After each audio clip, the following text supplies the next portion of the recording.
The Invasion is a big serial, being a whopping 8 parts. Set on Earth, we have a serial which introduces units and puts them against the Cybermen. I come right out and say that this may be my favourite trade near a serial, and as I explore this serial, I hope I can get all of you to understand why I hold it in such high regard, despite its one obvious problem. So let's get into The Invasion. So we begin by basically wrapping up the previous serial by showing that the trio didn't die and did escape, but the TARDIS is still playing up, with it landing on the dark side of the moon, with the trio soon under attack by a missile. So this is a good opening to the serial, a lot like the Web of Fear. We have immediate attention right after the ending of the previous adventure. From there, the trio head to London to find Professor Travers to get his help in repairing the TARDIS. Instead of just arriving at his house and meeting with him, the first half of the episode focuses on them coming across a truck driver who is trying to get away from the company, this company being International Electromatics. This first stretch is really tense. There's not too much dialogue, but the atmosphere is stronger as we get to see the escape, and once the trio have left the man, he is found by guards who try to take him back, but when he refuses they shoot him. The fact that we get to see this scene which the trio doesn't know about does a good job to help increase the tension, as it means the audience knows that these people are dangerous while the trio doesn't. And the fact that the soundtrack does this is even more incredible and really speaks to how well it was put together. Although as this episode is missing, we do lose the clip of Douglas Camfield making a cameo appearance as the driver of the car which takes the trio to London after they leave the truck. In fact, not having this entire episode is a big upset, as there are many great scenes which we don't have because of it. Like with most serials, episode 1 is perhaps the most interesting as it sets up the world. Fortunately at 8 parts, this isn't felt as much as in other serials. The rest of episode 1 has the trio arriving in London and learning that Travers and Anne have moved away, with their meeting with the niece of one of the professor's friends, Isabel, who's staying at the house. From there they go to find her uncle, Professor Watkins, who's working at International Electromatics, and as soon as they arrive they have trouble, as we have the doctor dealing with an answering machine. This is an automatic answering device. Ah, shut up, you stupid machine. Private matters have no emergency status. Ah, shut up, you stupid machine! These scenes are great as they're pure comedy, but at the same time have a great sense of relevance these days. While trying to find Watkins, the two of them end up running into guards and meeting the head of the company, Tobias Vaughan, and this is where the serial really gets going. So Vaughan is a very interesting character, with a lot of what makes him interesting to do with his connection to the Cybermen, although there is plenty to him just beyond that. He's not just a puppet of them, and instead wants them to be his puppets. I'll talk more about this dynamic once the Cybermen are introduced, but for the moment his dynamic with the Doctor, which is one of the many things that keeps the serial interesting throughout. So one big thing about this dynamic is that Vaughan can see through the Doctor's guise of playing the fool. A strategy that two uses often to give himself an edge is useless, and having the Doctor on a bit of a back foot is unique. The dialogue is very strong throughout this first confrontation, with Vaughan taking an interest in the Doctor due to the TARDIS circuits, which he is able to keep for a while and examines them. And the Doctor likewise takes an interest in Vaughan, due to him not blinking at the normal human rate, with him blinking far less often. Now there are several more encounters between the two of them, mostly in the first half of the serial, when the invasion is yet to get going. Their next big meeting is in episode 3, when the Doctor and Jamie go to find Zoe and Isabel, who have gone to find them, with them being taken away to the factory. The Doctor and Jamie are caught and are taken by Vaughan to the factory. This leads to a fun escape attempt, with Packer failing to get them. I'll talk more about Packer later, as there's a lot to say about him, but for the moment this chase really shows off his more comedic side, as he is picked on by Vaughan and is quite slow to figure out what to do in a situation. This is a fun section of the serial. It's the first time that we see Vaughan lose his temper. The level-headed attitude that faced the Doctor is temporarily gone. So we'll talk more about Vaughan a bit later when I come to the characters, as we've still a lot to introduce. But while the Doctor and Jamie were at International Electromatics the first time, they were watched by two shady men in a car, one of who looks very familiar if you happen to have watched this out of viewing order. Once the duo leave, they are followed and captured by these two and are taken to a plane on an airstrip where they meet. How nice to see you again, Doctor. It's Colonel Lethbridge Stewart. Brigadier now, I've gone up in the world. This gives us our introduction to the United Nations Intelligence Task Force, or UNIT, with the Brigadier having been put in charge of it and having received a promotion. I will now note that sometimes UNIT is referred to as the UNIT Force, mostly by Packer, which would make it the United Nations Intelligence Task Force, and I don't know why it's sometimes called this. So the setting for UNIT is very cool. This aircraft that can be taken to wherever it is needed, although a more traditional base would have been good to see. Although the aircraft is well used in this serial, with it being used to go between several locations throughout, even if we never see it in the air, or even in full. There are three notable unit characters, these being the Brigadier, as mentioned before, Corporal Benton, and Captain Turner, who is the only one unique to this serial, with the other two being mainstays. The Brigadier is the biggest of them obviously, with him calling the shots and being the man in charge, although he is often limited by his higher-ups in the ministry. Unlike with his previous serial, he sides with the Doctor from the beginning, and gives him plenty of resources to get information or proof so he can take action himself. This leads to many scenes which consists of discussions about the situation and Vaughan, with a lot of exposition being delivered during these scenes. Although despite this, the Brigadier is still given a lot of character, with him being far more well-rounded than he was in his previous appearance, which makes sense given his place in that serial. Part of his now well-rounded nature is due to his dynamic with the Doctor and the rest of the TARDIS trio. The Brigadier still has plenty of development to go to achieve his full potential as a character, with him being pretty static here, but due to his more rounded nature he is far more interesting. Next is Captain Turner, or Jimmy, who is perhaps even more fleshed out in this serial than the Brigadier. And that makes sense, as this is his first and only serial, so we get to see the full picture of him, with him often being on the front lines. He has the usual militaristic dynamic with the Brigadier, and good ones with the trio, but his best dynamic is with Isabel, as the two of them develop a relationship across the serial, although it doesn't feel like it's really there until the final few parts. Perhaps their best scene is at the end of episode 6 when they're waiting for the invasion to begin. It doesn't take away from either of them this romance, which is good as often these types of dynamics can take away from the characters, as it becomes a key aspect. But Isabel doesn't become a damsel in distress for Jimmy, which can be the big problem. On the downside, Jimmy basically disappears from the final 2 episodes as he takes charge of the operations in Russia, which all happen off screen. This is quite different to him being in the front of the action throughout the first few episodes, with him being the one to save the Doctor and company from international electromatics. This removal of him in the last few episodes is a bit disappointing, but at the same time it does mean that the Brigadier gets a greater focus. Finally, we have Benton, who is basically a nothing character. At first he is a spy who is watching international electromatics, but will often be a soldier at other times at the rank of corporal, with him being involved in the first battle with the Cybermen, and operates the radio on the aircraft. But that's about it for him, which is fine given we have a strong character to represent units outside of the Brigadier. But for anyone who knows where this show goes, it's weird how small of a part he plays in this serial. He doesn't get any standout moments, although he is the one who takes Jamie, Zoe and Isabel to the sewers to get photos, which is something he'd probably do in his later appearances before getting put in line by the Brigadier. So before discussing the rest of the characters, let's get on to the next few episodes until the Cybermen arrive, as there is a lot of build-up. We got to the escape in episode 4, and this is the same episode where the Cybermen first appear, with one revealed as the cliffhanger. So this cliffhanger is a strong one. There's a good build-up with the sound effects and the tension until the reveal, and the episode ends just as it happens, which makes the viewer not get a chance to fully take in what they've just seen. This is really cool and helps to elevate the scene even further, although this is halfway through the serial, and we've only just found out that the villains are the Cybermen, which does mean that there is a lot of build-up for this reveal, but it also means that the Cybermen feel a bit less important in the grand scheme of things, which is something which will get worse as the serial goes on.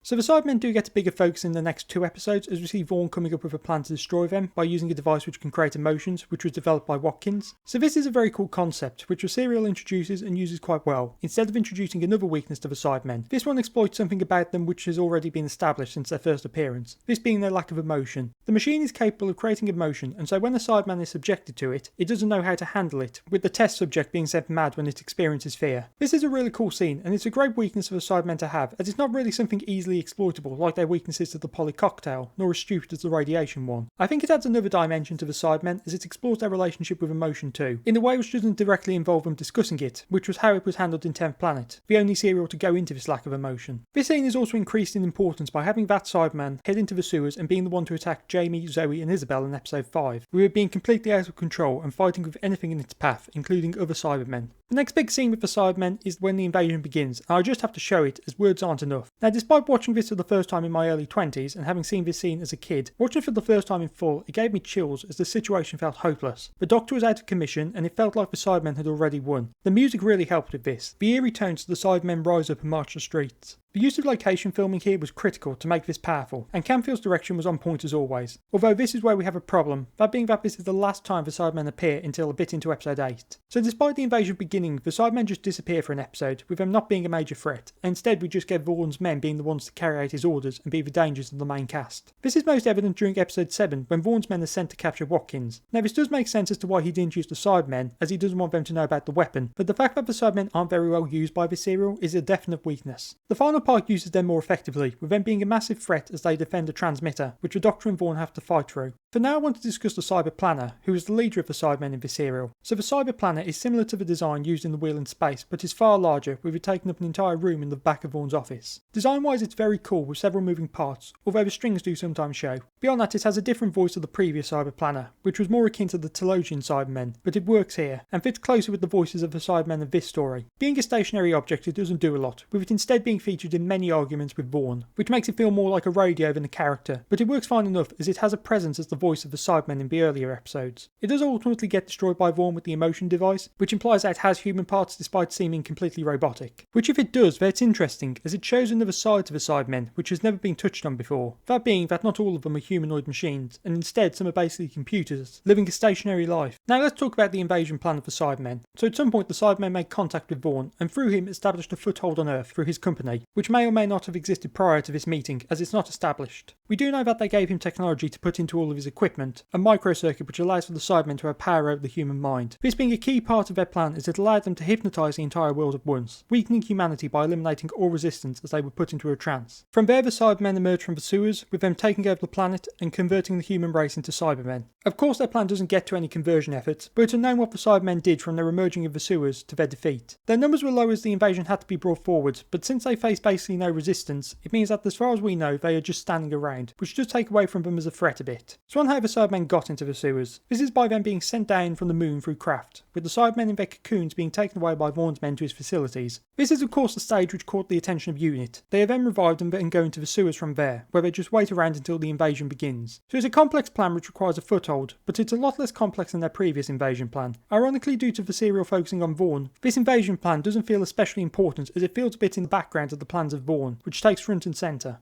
Now I want to begin discussing the main trio, and we'll start with Jamie. Jamie is used the best in the first half where he's paired with the Doctor. The two of them spend a lot of time opposing Vaughn, which doesn't give him much chance to shine, as it's not something he can show his action side in. Instead he's stuck facing a foe who is using his intelligence, which means these scenes are Doctor dominated, although Jamie does get some great moments as the serial goes on, with him as always being a part of a double act with the Doctor. There are also a few scenes where he does get to act as the tough guy, notably when he goes into the sewers with Zoe and Isabel, but since he's opposing a Cyberman, he's far more bark than bite. The final two episodes are really bad for him too, with Fraser Hines taking a holiday in episode 8, meaning he only appears in the final scene, which was a pre-filmed insert, meaning he plays no part in the action of the final battle with the Cybermen. In universe, the reason for him not being present is due to him being injured during a shootout in episode 7, which also means that he spends most of episode 7 off screen. So it's not a great serial for Jamie, but he's very strong at the start, and his dynamic with the Doctor is as great as ever, which is always a highlight of a serial. I'll talk about Zoe next, who suffers from the opposite problem. By that I mean she doesn't do much in the first half, but plays a big part in the final battle. The first half she spends with Isabel, with her being a model for her in episodes 1 and 2, before being kidnapped by Vaughn, which allowed Wendy Padbury to have a week holiday in episode 3, but returning in episode 4 where she escapes with the Doctor, Jamie and Isabel. Now she does get a great moment in episode 2 where she goes to International Electromatics, this being when faced with the answering machine, she destroys it by giving it an impossible problem to solve. This is something which impresses Vaughn, and he finds it entertaining, but the few times that he really opens up to his more human side. The final few episodes of Zoe at her best, with her really getting to show off her mental abilities in a way we haven't seen yet, focusing more on her mathematical abilities than her pure knowledge, which works well. This side of her is at its best when the military are launching missiles at the cyber fleet, with Zoe taking only 30 seconds to calculate a better trajectory than the computers can calculate, which will knock out a much larger number of ships. I will also note that in this scene that a surprising amount of the military personnel, or extras, decide to take the opportunity to check Wendy Padbury out, despite being recorded. These men were brave but foolish. Now we'll talk about Isabel, who is one of the main side characters, with her being introduced very early on. So she is a photographer who used to be a model, although isn't having much luck as a photographer. She takes an interest in Zoe due to her interesting outfit, which is of course from the future. She does attempt to use these photography skills to get a picture of the Cybermen in the sewers, but this plan doesn't work out and the pictures are horrible. This bit of the serial does feel the most fillerish, with her being told not to do it by the Brigadier in a very sexist way, something Jamie agrees with. This doesn't achieve anything except padding out the serial, which is disappointing as I think it should have worked out, but being clear it wasn't a risk she should have taken, especially due to the deaths that occur because of it. She of course also has a dynamic with Jimmy, but I've already talked about that. She doesn't really get a dynamic with her uncle as they spend most of the serial separated, with them not spending much if any time together once reunited, and then Watkins disappears from the story soon after. This is unfortunate as it means we're lacking why Watkins kept working for Vaughn, as he used Isabel as leverage, but without them having a sort of strong emotional connection on screen, it means this is a bit lost. I have basically nothing to say about Watkins, as his best scene is something I'll discuss when finishing on Vaughn, and I've already talked about his machine. He doesn't really have any strong dynamics due to his limited screen time with others, and we don't really know about his history with Travers, which must exist due to him living in his house. He's probably the most lacking of the bigger characters, which is unfortunate, but even in an 8-episode serial, there are going to be characters who are less well defined. On to Packer now. So Packer is Vaughn's right-hand man and is used quite often for comedy, with him being mistreated by Vaughn and being outdone by the Doctor and company. He's well aware of Vaughn's plans once the Cybermen take over and does support him, but is incredibly fearful of the Cybermen finding out and taking action against them, which is what happens leading to Packer's death. He's incredibly memorable due to his quite well-rounded nature. He's confident when dealing with people, but as soon as he's on the back foot, he rarely loses it, with that happening often due to the Doctor's greater intelligence, which really pushes him far out of his comfort zone. The strength of his dynamic with Vaughn is what really helps to make him stand out far more than just any other other right-hand man, with there being a good sense of him having a history in this serial. We don't know how long Packer has worked with Vaughn, but there is a sense from their interactions that gives the impression that they've known each other from before the invasion plans. Now let's talk about the Doctor, who is the most well-defined out of the trio. Obviously we've got his dynamic with Jamie on full display at the start, but his dynamic with Vaughn is far more interesting. The two are very powerful people, and as mentioned before, the Doctor's playing stupid routine doesn't work on him, which helps to elevate him as a threat. This dynamic continues throughout the serial, with them eventually working together at the end to defeat the Cybermen, but I'll talk more about that when discussing Vaughn. Due to the nature of this serial, we see the Doctor using different skills to his usual, him acting as a secret agent of sorts during his second meeting with Vaughn, and somewhat where he goes to confront him for the final time. It's an interesting change up to how he acts, and was only possible due to the introduction of Unit. This isn't the most fully fleshed out side to him, but on the other hand, his technical side is shown off a bit more than usual, with him spending time examining the technology of international electromatics, and finding the microcircuits, which will allow for the power over humanity. But even with this greater showing off of his more serious side, his comedic side is still on full display, with the two most iconic scenes being when he gives up to try and escape Unit, and starts playing cards on the side of the street, and then towards the end when escaping from a Cyberman, before having his picture taken. It's one of the best showings, and Troughton's performance is really strong. The extended length of this serial really lets him show off his many sides, which tends to be when this incarnation is at its strongest. Finally we have Vaughn, the last character to talk about. So I've discussed a lot about Vaughn for his interactions with others and how the plan goes, but there's still quite a lot to him to discuss. So with the Cybermen being a secondary force in this serial, it means that Vaughn takes centre stage as the main antagonist, and he is one of the show's strongest. I mentioned his lack of blinking and emotions a few times, with this coming from his partial conversion, which is mentioned a few times in the serial. While his mind is still human, his body is somewhat cybernetic, although to what extent we don't know. We do know that his chest is mechanical, as there is a great scene which demonstrates this. There you are. Take it. Now you're free to shoot me, Professor. Shoot? Shoot! Come on. The gun's loaded. Or haven't you got the courage to pull the trigger?